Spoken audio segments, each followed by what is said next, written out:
I want to welcome you to Back to School Night 2022-2023. I am Mrs. Rosinski, your student's geometry teacher. Most of my students call me Mrs. Raz. Unfortunately, I'm not able to be here this evening because I have a prior commitment involving my own child. Please do not hesitate to reach out with any questions about the content of this video. Email is the easiest way to get in touch with me. So just some things about myself. This is my 23rd year of teaching, my 18th at Truman. I did teach in the city for 5 years before coming to Truman. I have a master's in education. I have certifications and endorsements in mathematics, the Franklin Institute Master Educator Program, and a Volt endorsement, which is the virtual online teaching certificate. Some things that your child will need every day that you need to provide are pencils, a notebook. It can be a marble composition book. It can be a section in a loose leaf binder. It can be a spiral notebook, just something that has enough pages because we will be taking a significant amount of notes. A folder for worksheets, loose leaf paper in case they ever need to turn anything in, a calculator, no cell phones. Calculators are anywhere from $10 to $12. You can find them on Amazon, Walmart. This is a version that I use at home with my own children. There's also Casio versions. It doesn't need to be very complex, but they can't use their cell phones because of testing situations. Colored pencils, just because sometimes the pictures get a little bit difficult to read. Highlighters for the same reason. Dry erase markers, because sometimes they do work directly on the tables. It's just easier to show the people at their table and myself what they're doing and their thought process. And they're charged Chromebook every day. All of their assignments will be turned in on their Chromebooks. Every assignment is due Sunday at midnight at the latest.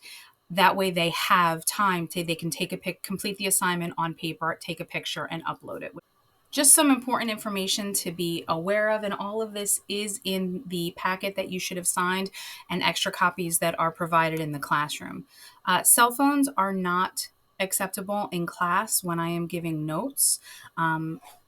We have a red, yellow, green policy where if the LED lights are on red, then students may not have their cell phones out. This is especially important for tests and quizzes. If they use their cell phone at that time, it will be a 0.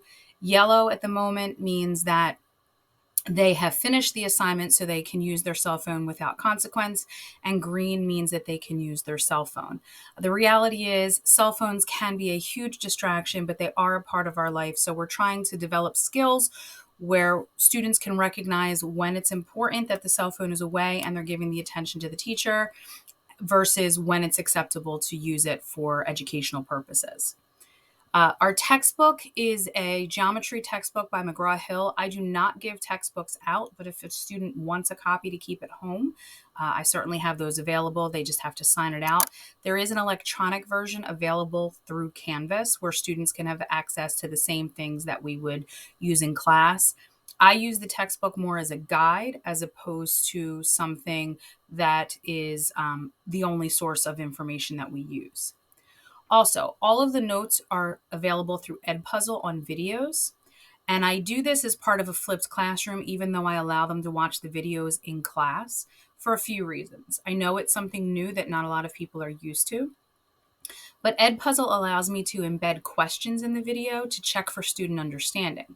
For example, Wednesday, there was a question that my 8th period, almost every student got incorrect. So I was able to have students pay attention, do a lesson, correct common mistakes that people made, and move forward.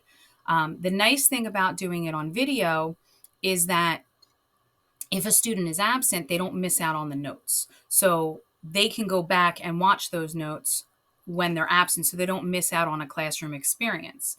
The videos are also available until the end of each marking period, just because I can't leave them open longer. So if a student ever needs extra help or wants to review for a test, they can go back to those videos at any point in time to make sure that they understand the material.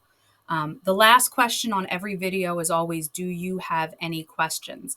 And I've had quite a few students say the third question I didn't understand, or can you do a lesson about this topic or this type of question? And I've been able to address the individual needs of the students.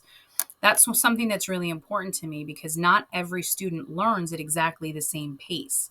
Some students process certain sections quicker because they have more background information. Some students are just more comfortable with math. So the Edpuzzle and the videos allow me to really individualize student needs and make sure that every student is getting the best education that they possibly can.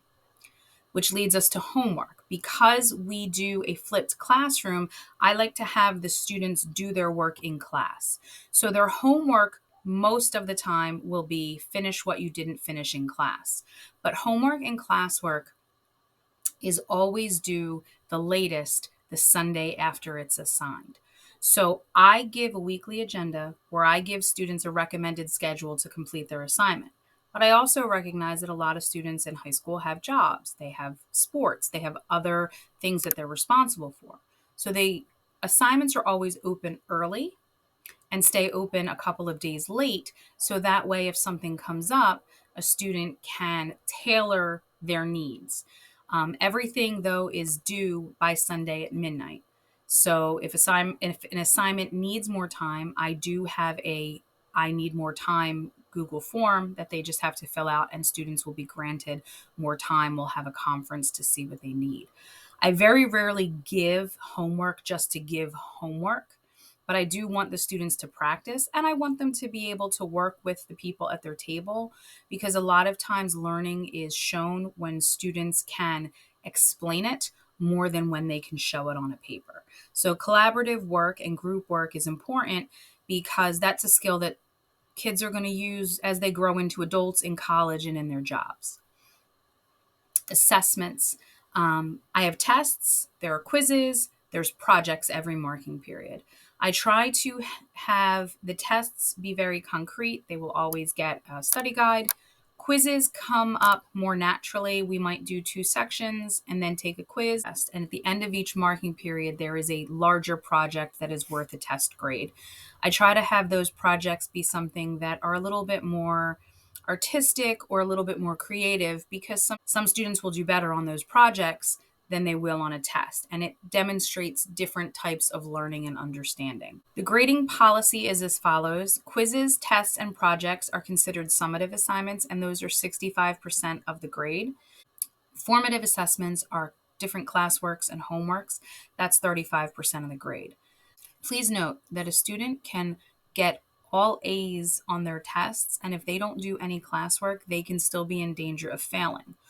Whereas the opposite is also true. If a student does fairly okay, let's say get C's or D's on their tests, but does all of their classwork, they won't be in any danger of failing the class.